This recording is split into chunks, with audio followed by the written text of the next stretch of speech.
Assalamu alaikum. I'm asking this question on behalf of my friend who is a Hindu. His name is Sachin and is an actor by profession. He would like to know why Muslim women are not allowed in the Qabristan or graveyard, and if it is the grave that women are not allowed to visit, then does that include the dargah? Sister asked the question that why aren't women allowed to visit the graveyard? And there are various different hadith. There are hadith in Sahih Bukhari in which the Prophet said he prevented the women from going to the grave. And the reasons may be many, because maybe they are very emotional and they may not be able to take the death of a human being. That's one of the reasons. And furthermore, there are other occasions in which the Prophet said that these women are not allowed because of the deeds.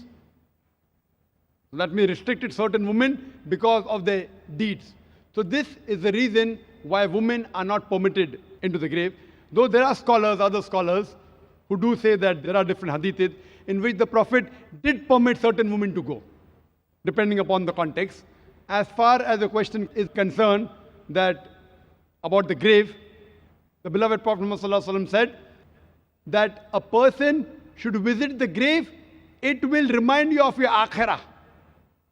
That means it reminds you that finally you have to die. But when you go to the grave, you should pray for the person, not to the person or through the person. Hope that answers the question.